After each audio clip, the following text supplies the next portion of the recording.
Muy bien, y empezamos un nuevo punto que es salvaguardas contra la herejía. Y alguno que pueda leer Primera Juan 2, 24 al 27. Por lo tanto, ustedes deben seguir fieles a lo que se les ha enseñado desde el principio. Si lo hacen, permanecerán en comunión con el Hijo y con el Padre. Y en esta comunión disfrutamos de la vida eterna que Él nos prometió. Les escribo estas cosas para advertirles acerca de lo que quieren apartarlos del camino. Ustedes han recibido al Espíritu Santo y Él vive dentro de cada uno de ustedes. Así que no necesitan que nadie les enseñe lo que es la verdad. Pues el Espíritu les enseña todo lo que necesitan saber, y lo que Él enseña es verdad, no mentira. Así que tal como Él les ha enseñado, permanezcan en comunión con Cristo. Muy bien, ¿no? Para hacer un resumen para aquellos que se suman, venimos hablando, Débora, de la familia digamos, la familia de la fe.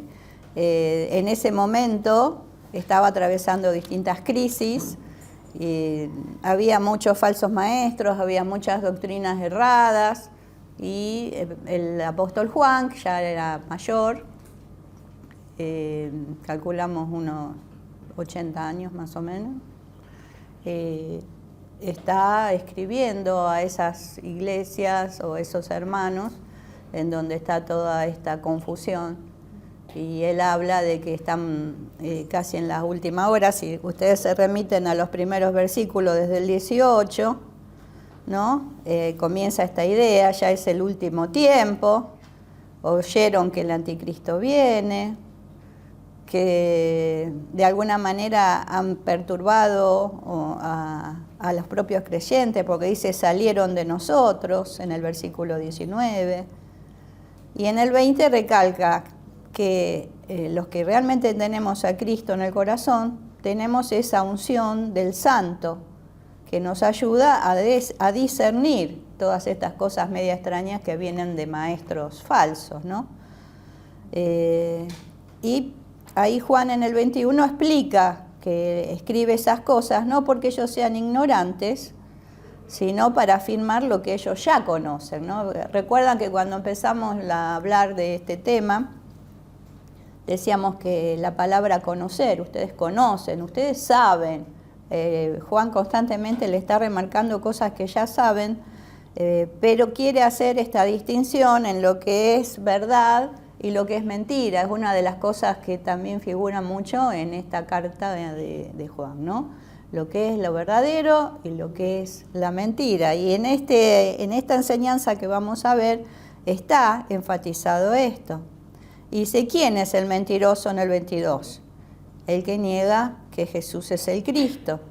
Este es el anticristo, el que niega al Padre y al Hijo. Hablando del Día del Padre, justamente, ¿no?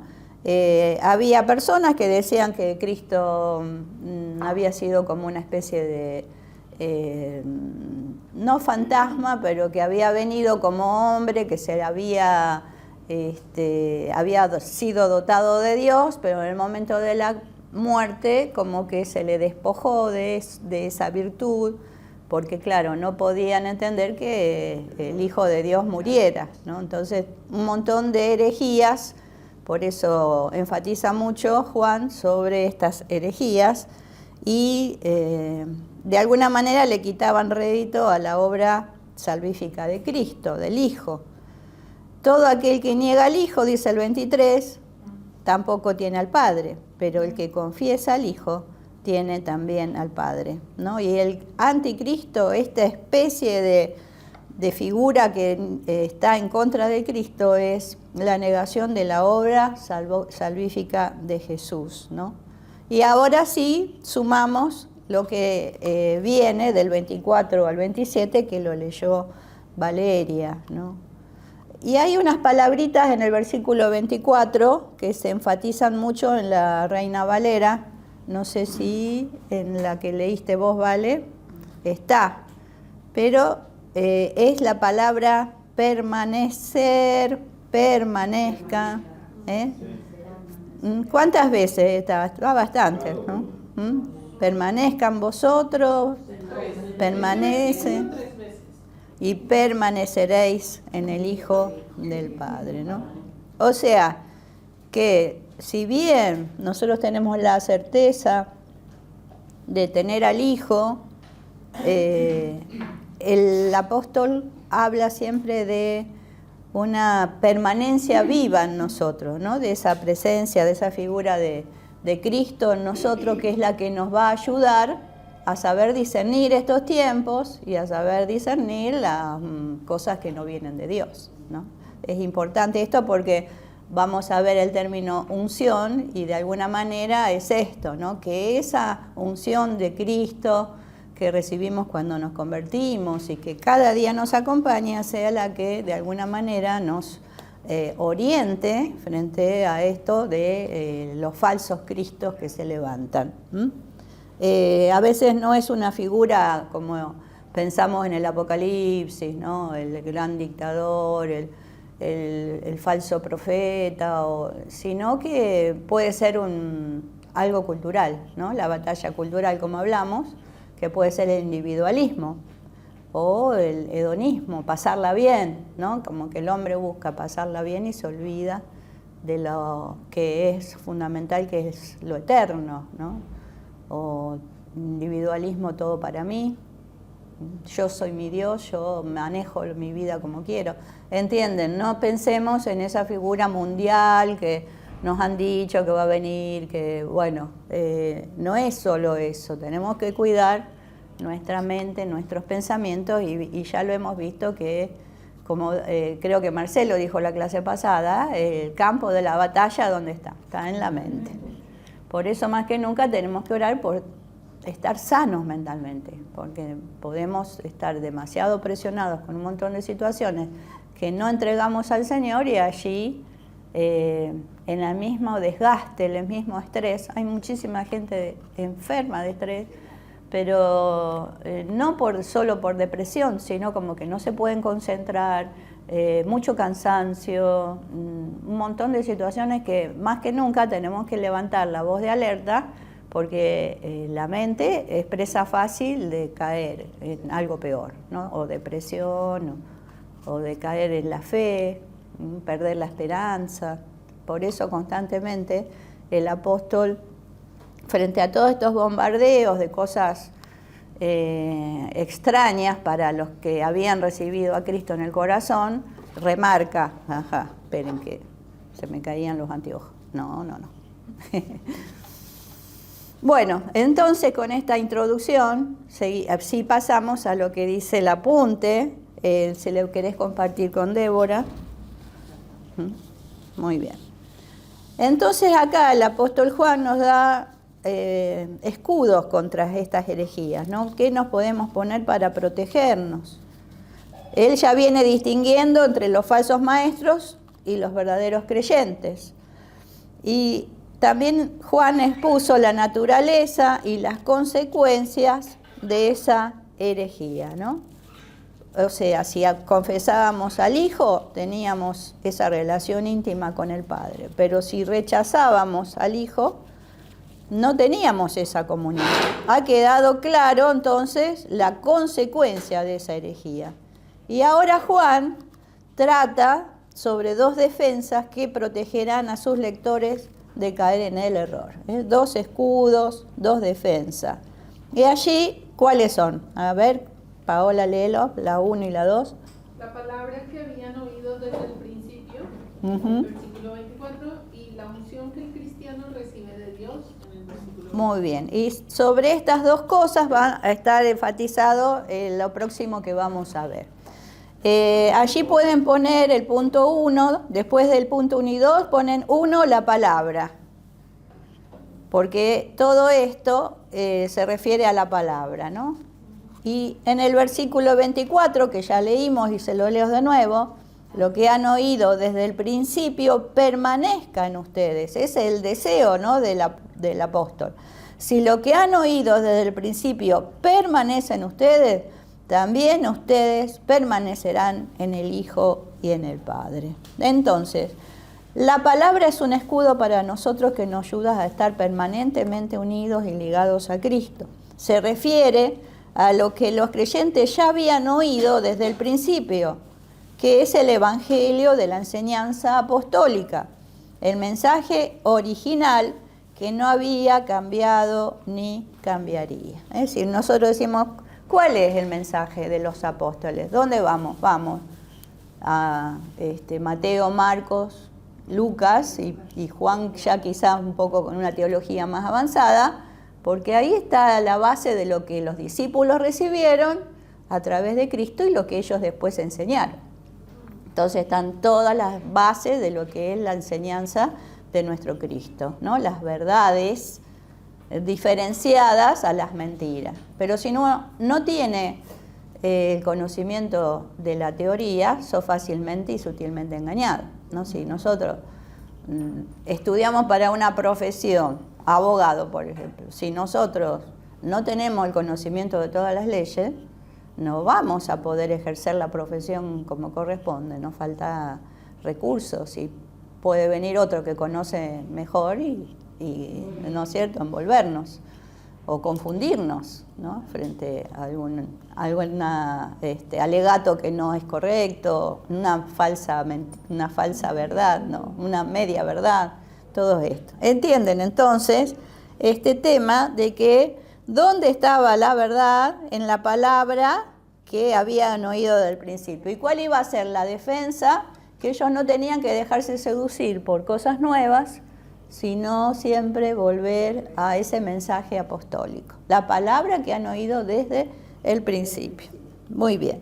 Los creyentes entonces deben permitir que permanezca, o sea, tener una actitud del corazón de seguir permaneciendo en Cristo, permaneciendo en el conocimiento, se repite varias veces, permanezca, pero eso no se producirá automáticamente ni forzadamente, sino que debe existir una decisión desde nuestro corazón.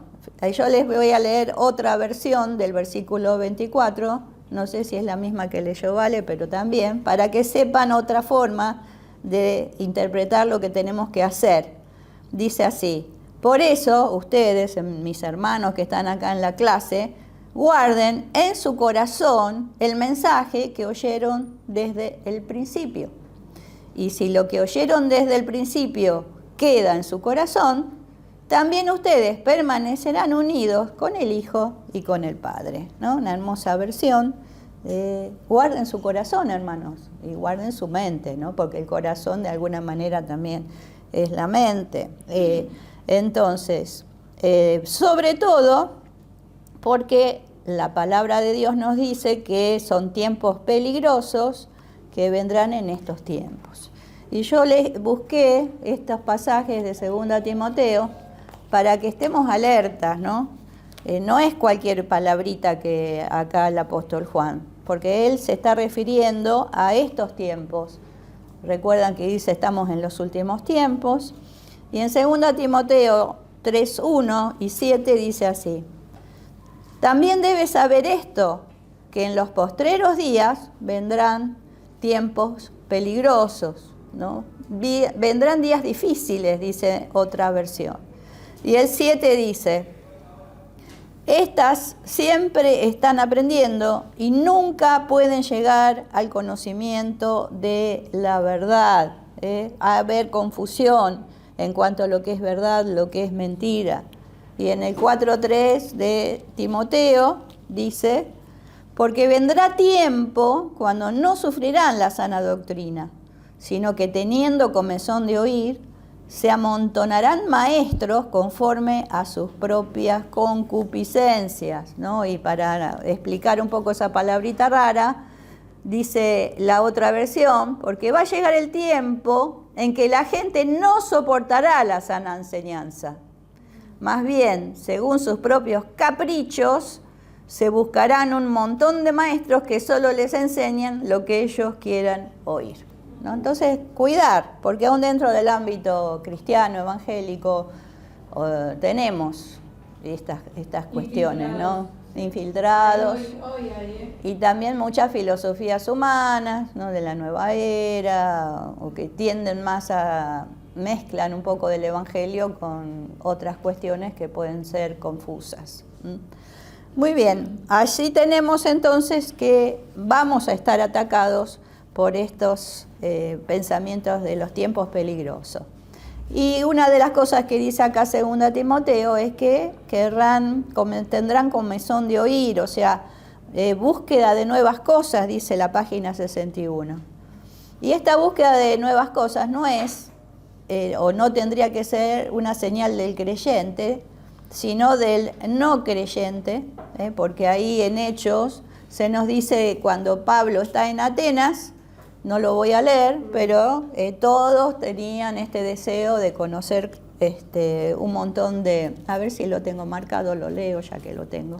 17:21 dice: porque todos los atenienses y los extranjeros residentes allí en ninguna otra cosa se interesaban sino en decir o en oír algo nuevo.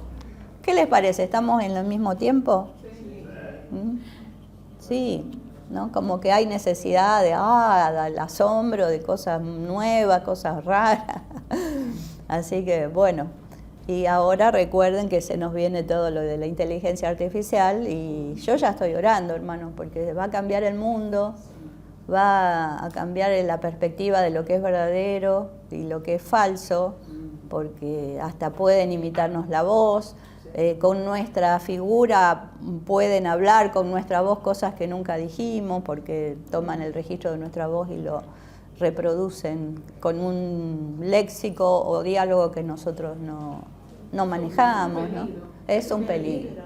Y, yo que trabajo en comunicación, obviamente soy periodista y es terrible lo que veo en mi ámbito laboral, como detecto tantas cosas terribles. O sea, yo soy anti-tecnología en eso, sí. Y es peligroso, ¿no? Como decimos, son tiempos peligrosos y esto me parece que va a acelerar más todavía. Y como cristianos va a ser también gestora de armas en contra de, porque pueden llegar a utilizar cualquier mentira para cambiar la verdad del Evangelio y pastores presos por comentarios, ¿no es cierto?, por predicar la verdad y que se utilice en contra de esa persona que está solamente exponiendo lo que dice la palabra, ¿no? Son tiempos difíciles y nos tenemos que cubrir mucho. Oren mucho por los que están en el tema de medias, porque hay mucha exposición y si uno se pone a leer los comentarios de los que Gustavo pone, por ejemplo, en esas breves recepciones, hay mucho odio, hay mucha contra y uno teme, ¿no? Entonces, bueno, recordemos orar.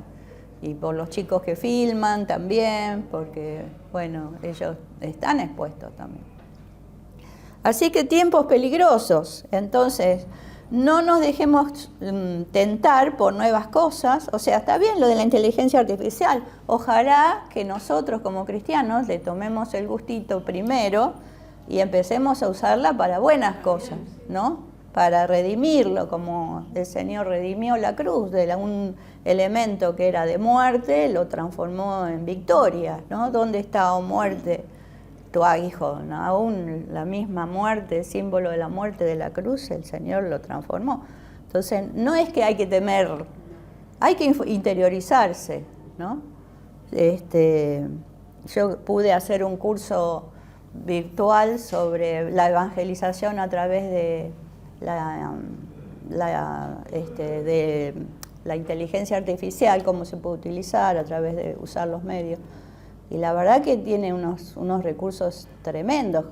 Entonces, no quedarse, no achicarse, pero también saber que eso mismo puede ser un arma en contra. Y es lo nuevo. Pero vertiginosamente, si ustedes empiezan a escuchar noticias, ya se está usando la inteligencia artificial y todos dicen, sí, yo ya la estoy usando para esto, para aquello. No, ayer veíamos con Gustavo un informe panorama mundial, un hombre chino de 89 años que descubrió la inteligencia artificial hace poco tiempo, pero que él fue a la inteligencia artificial y desarrolló una app para personas mayores, porque dice, nadie más que una persona mayor sabe las necesidades que tiene una persona mayor en cuanto a tenerlo en el teléfono y dejarse guiar, ¿no? Por ejemplo, él decía, salir a la calle. Y es como a tildar que tengo los anteojos, que me llevo que llevo el bolso, que llevo los documentos, como un recordatorio, ¿no? Tal cual, sí. Pero bueno, vemos entonces cómo esto es novedoso, pero sí, es válido. Pero hay otras cosas novedosas que van a surgir desde la misma inteligencia artificial espiritualoide, ¿no? Metafísica y todas esas cosas que vamos a tener que empezar a filtrar, que hasta nos pueden llegar a mostrar ángeles que descienden del cielo, porque son tan creativas las máquinas que pueden diseñar lo que se les ocurra, ¿no? Pero mismo con una palabra, ¿no? Hace poco me pasó que vi que alguien puso, aduciendo un versículo de Juan. ¿Sí? Sí. Esto no es, ¿sí? Dije, ¿quién se lo inventó? Porque claro, claramente es un invento, esto no lo dice ninguna palabra en la Biblia. Por supuesto, era una frase muy aspiracional, muy sí, bonito suena, ¿sí? Y la adjudicaban a Juan. Entonces nada, me fui al versículo que decían que era y dije, no, qué horror. Entonces la googleé, googleé a ver de dónde salía esa imagen, sí. ¿sí? Y decía, ahora si ustedes googlean, dice resultado producido por inteligencia artificial. Es el primero que sí. aparece. Y ahí decía, este es el versículo de la Biblia de, efectivamente, desde ahí, eso no es. Sí, sí. ¿Entiendes?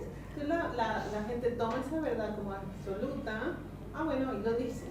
Sí, la Biblia bueno, lo dice. La verdad la tiene acá, sí, claro. en última, si es hablando en términos bíblicos, y el peligro que le veo justamente de la inteligencia artificial, que detrás hay gente que la educa para cualquier cosa. Entonces ese es el peligro de tomarla creyendo que tiene una verdad absoluta, que eso es lo que yo estoy siendo como más testigo de. Pues yo lo hice en la inteligencia artificial y entonces me respondieron. Sí, no, pero hay que seguir indagando lo que... Yo le pregunto cosas a la inteligencia artificial con base en algo que me dicen que está construido con la inteligencia artificial y digo, ¿de dónde sacaste esta información? Hablo con la inteligencia artificial. Dice, esa es una cifra estimada. Para buscar una cifra real tienes que ir a la fuente, no sé qué. Ah, bueno, sí. Ah, viste, sí. Tienen sus limitaciones. Claro. Y no nos tenemos que dejar. Justo con esto que estábamos leyendo, ¿no? Que dice el versículo 24. Por lo tanto, ustedes deben seguir fieles a lo que se les ha enseñado Claro. desde el principio. No más que eso. Sí.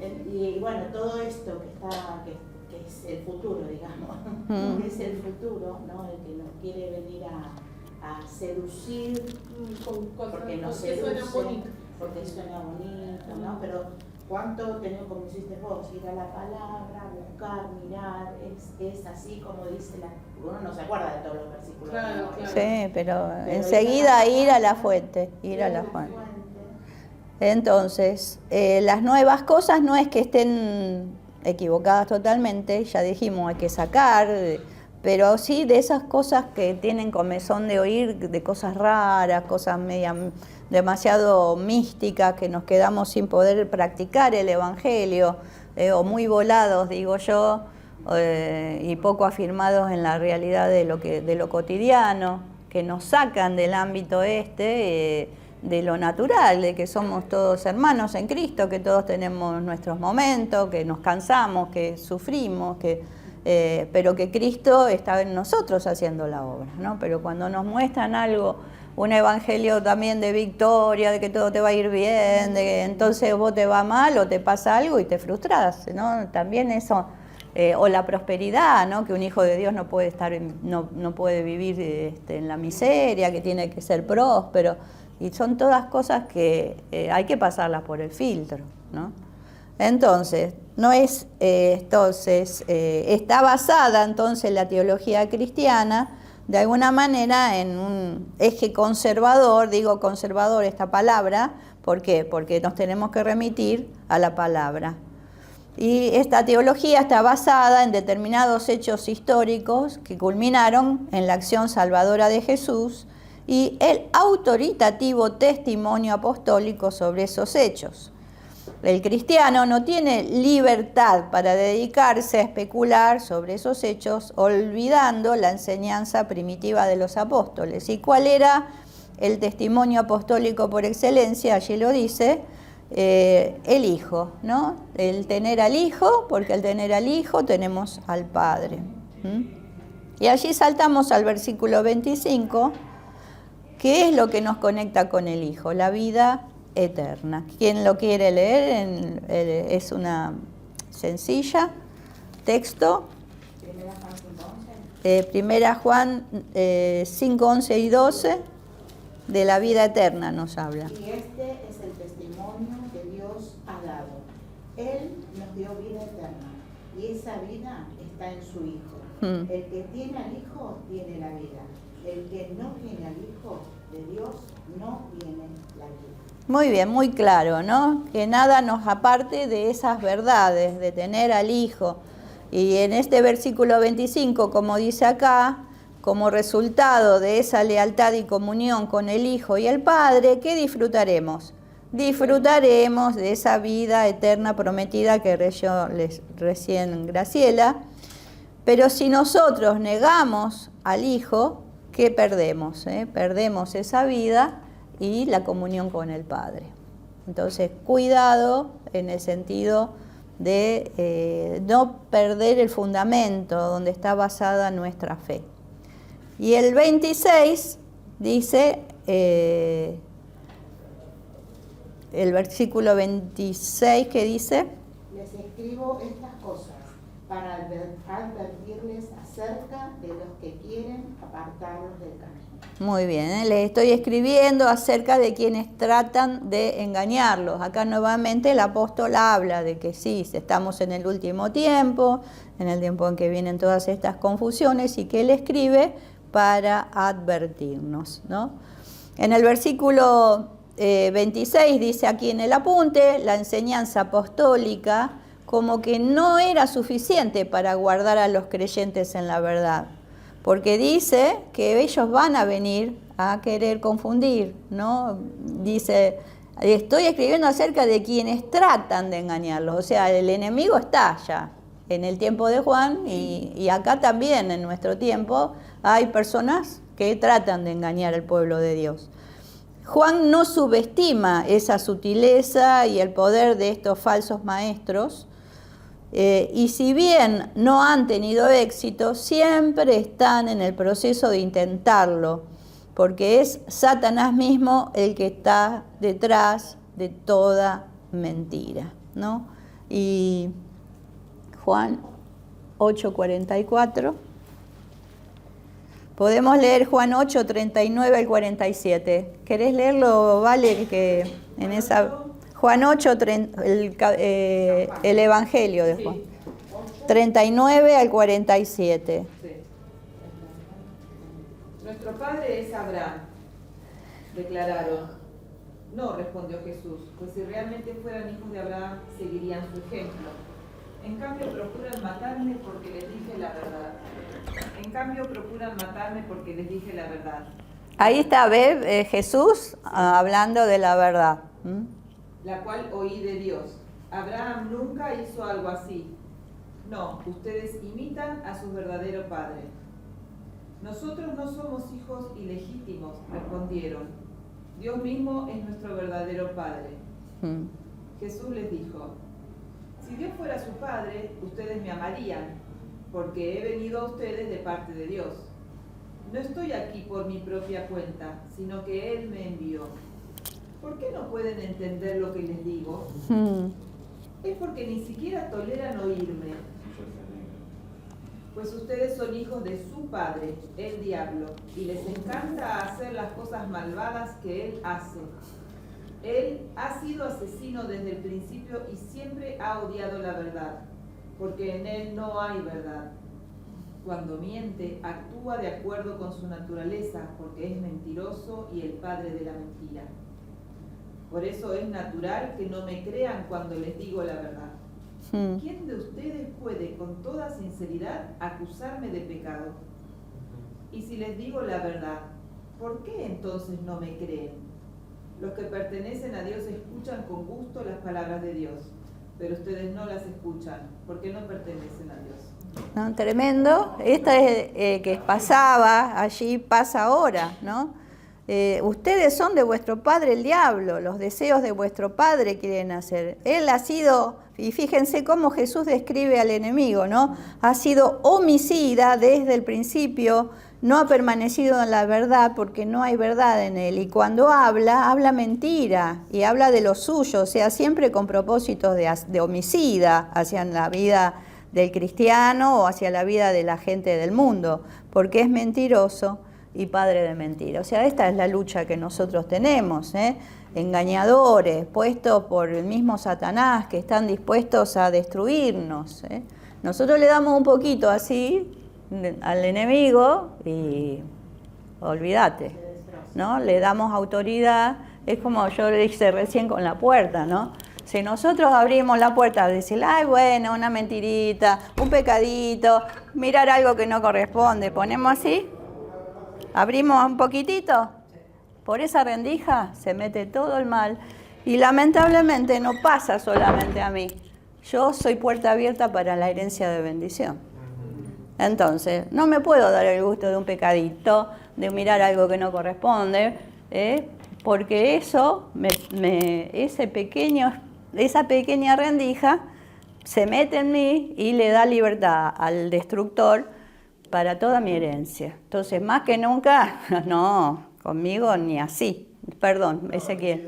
Ni de escuchar a lo que no corresponde. Ni escuchar. Música que no, digamos, no edifica. Sí, sí. En la tele también, seguramente los habrán visto. O programas de la tele que son horribles y cosas que... Odio. Así que hay que tener cuidado con eso. Sí, sí, cuidarse. Pero ustedes entienden, ¿no? El enemigo es así, es implacable. Es muy sutil, sí.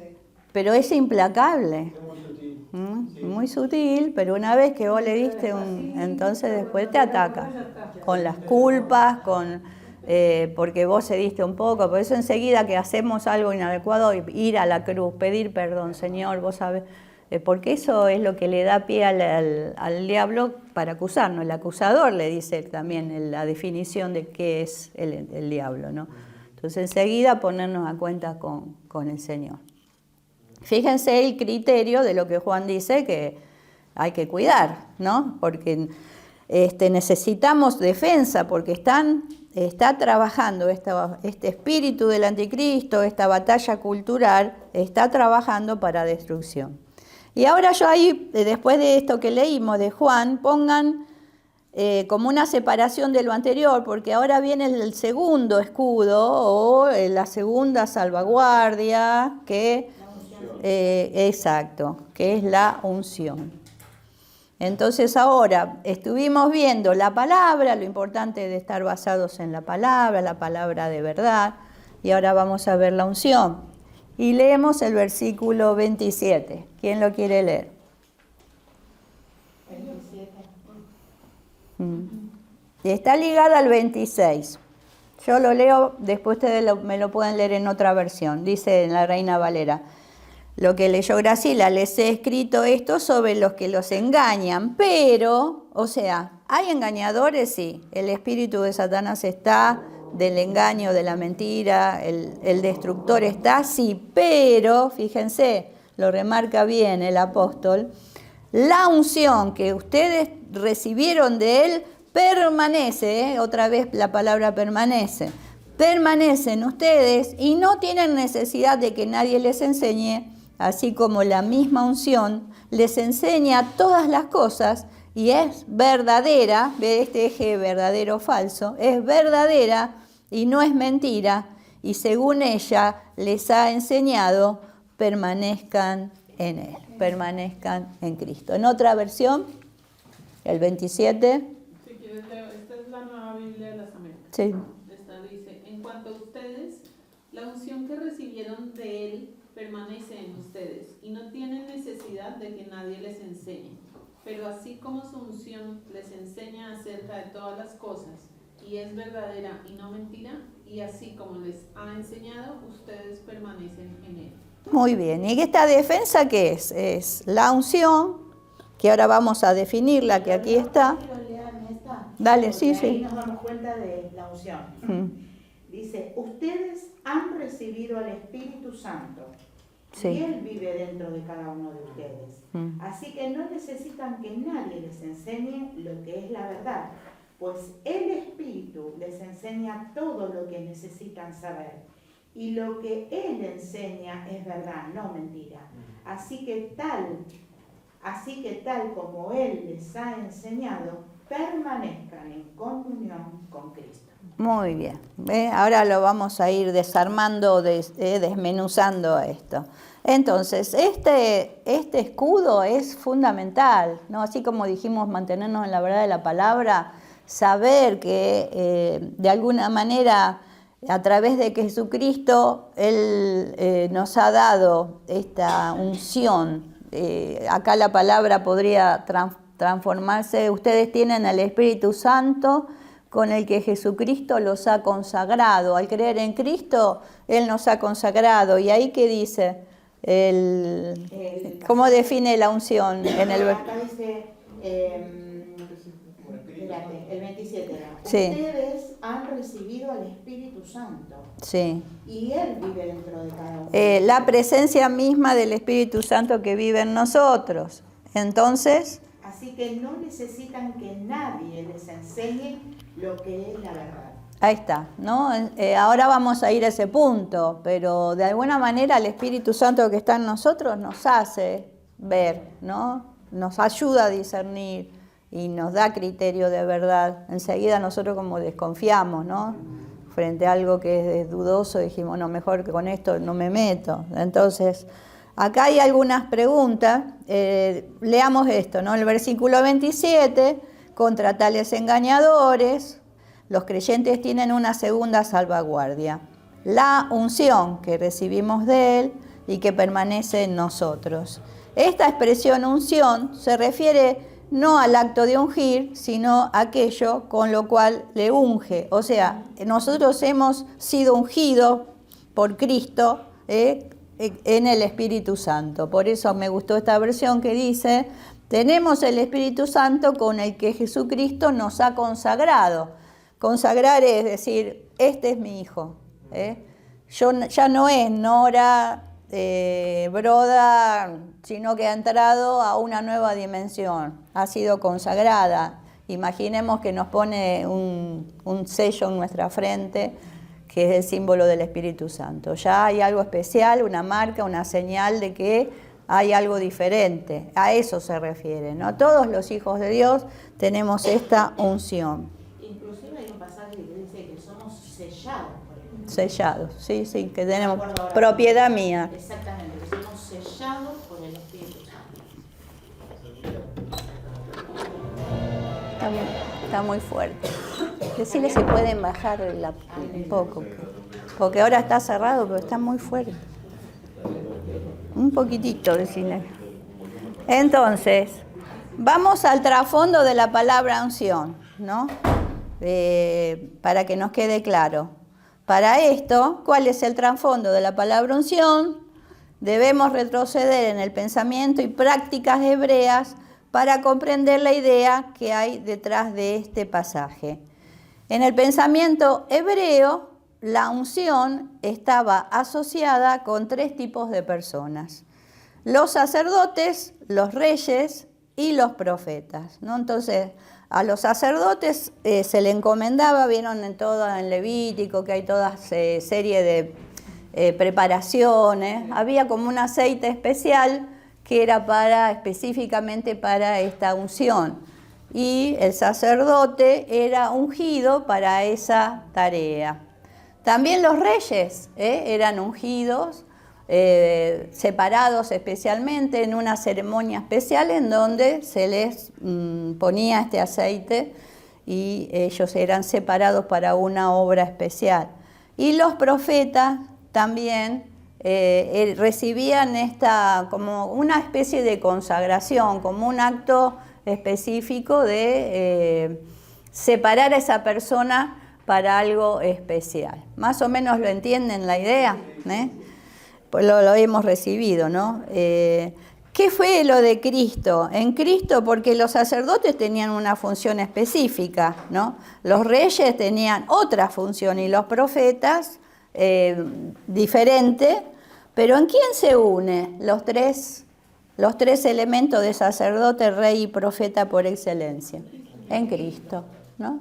Entonces, por eso, cuando hablamos de Jesús como el ungido en su máxima expresión, porque no tenemos tiempo de leer todos estos textos, pero si ustedes los buscan, cómo era una ceremonia muy especial este hecho de ser ungido, ¿no? Con una persona de autoridad.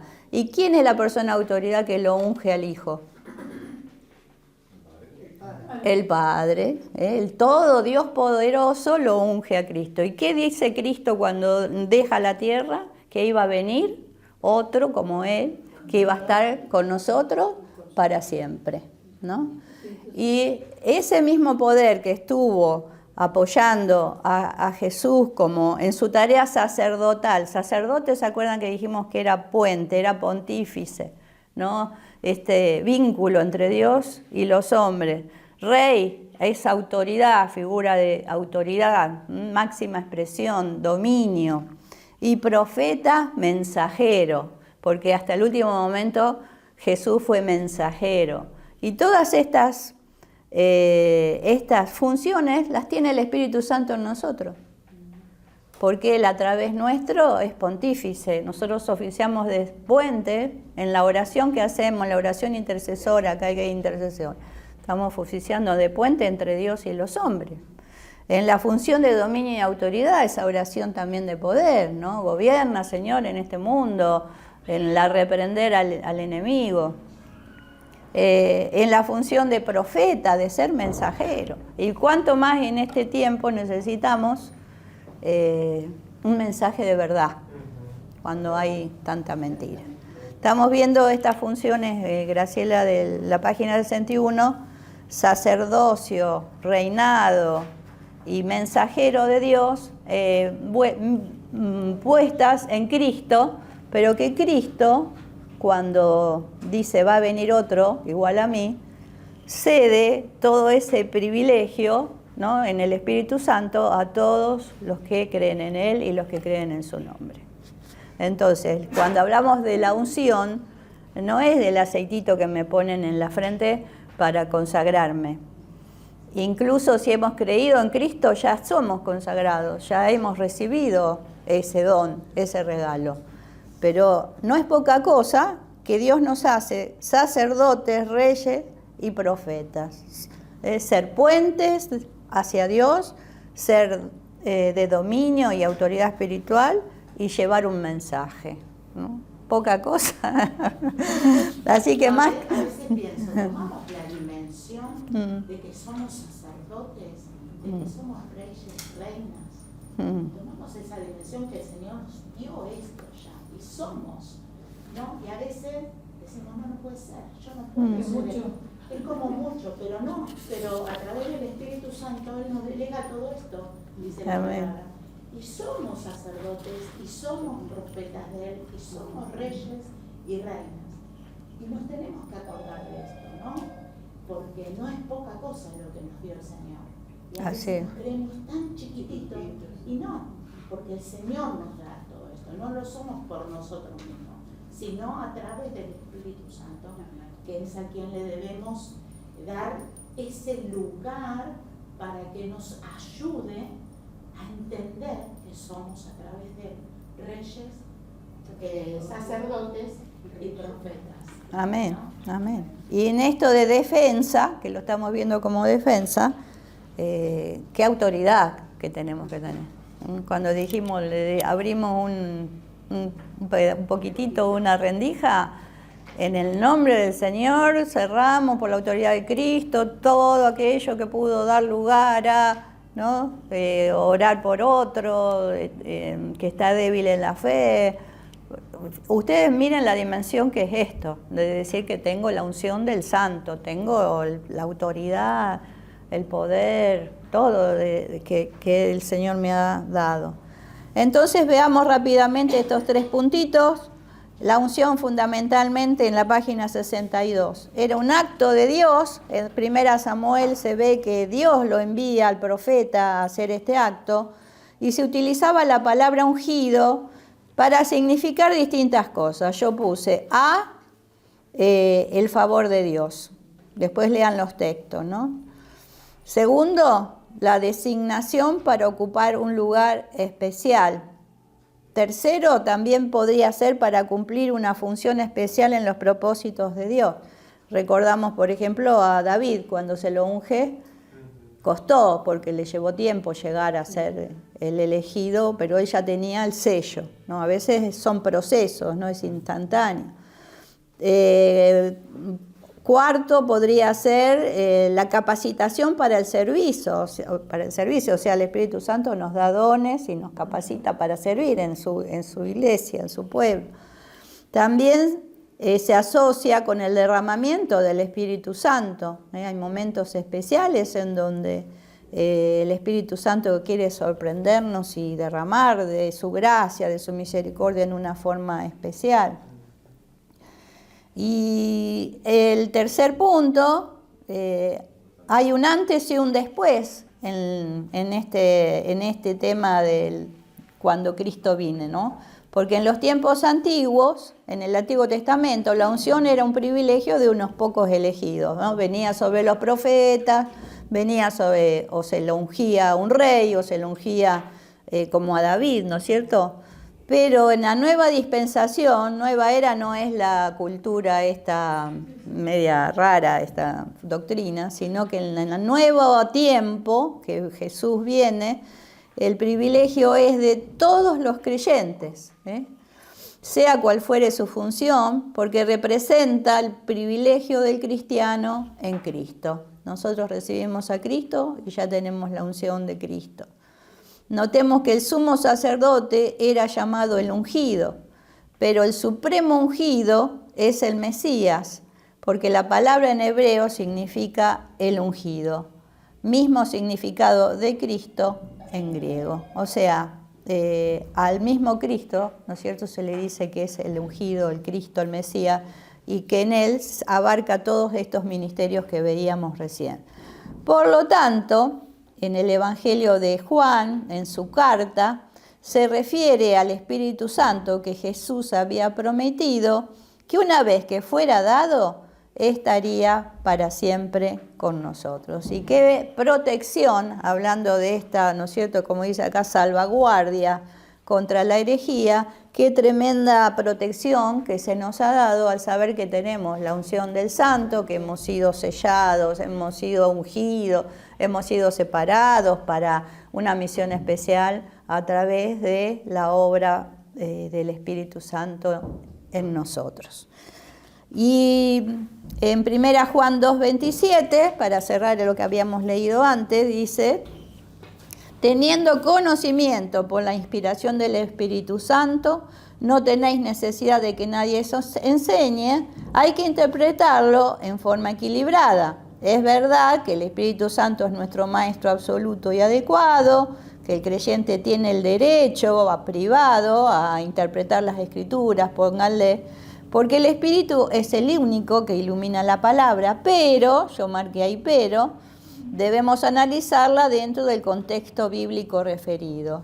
¿Por qué? Porque la palabra nos habla de que hay un ministerio docente de la iglesia y que hay un establecimiento de maestros especialmente dotados. Entonces, no es que porque tenemos la unción del Espíritu no tenemos que meditar y estudiar porque dice acá que sabemos todas las cosas. También en estos contextos que ustedes tienen las citas ahí, habla de que la iglesia está forjada con ministerios de enseñanza, ¿no? Que ya estaba establecido en los tiempos de los apóstoles, que enseñaban. Por eso Dios reparte dones. Exacto. Maestro, sí, pastor, maestro, los que enseñan, los que predican, pero, o sea, la iglesia está preparada para esto. Y por último, como repaso, y cerrando la clase, ¿no? Juan menciona entonces aquí lo que hemos visto, las dos salvaguardias contra el error. Dos defensas que protegerán al creyente o nos protegerán del error. Dijimos, la palabra apostólica, la palabra de verdad y el espíritu de la unción. Ambos ya los tenemos, ya los recibimos en la conversión, pero tenemos que la palabra objetiva, nosotros lo leemos, está acá, pero el Espíritu Santo está dentro nuestro, a eso se refiere, ¿no? Algo que está como herramienta en nuestras manos, pero algo que está como defensa en nuestro interior. Tanto esa palabra apostólica como el Espíritu Santo, que es el Maestro Celestial, son necesarios para seguir en esta verdad. ¿Quién nos podrá apartar de la verdad con esto? Ninguno, ¿no? Nuestra disposición, nuestra mantenernos, como dice acá. Este es el perfecto equilibrio que nos presenta la Biblia.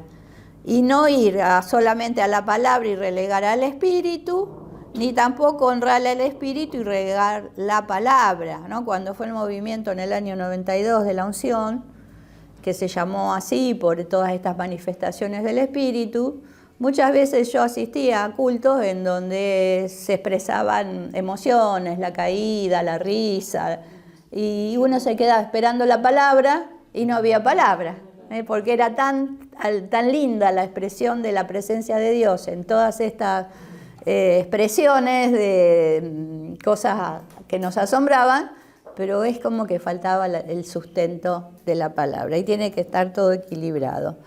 La única salvaguardia contra la mentira entonces es tener en forma interior y en forma permanente la palabra que oímos y la unción que recibimos desde el principio. Es mediante estas primeras y antiguas posesiones que permanecemos en la verdad y no por nuevas enseñanzas o maestros nuevos. Bueno, y con esto terminamos. ¿Les quedó claro entonces estas dos defensas que tenemos en contra de estas herejías, de estos cambios culturales, de estas cosas nuevas que van a venir?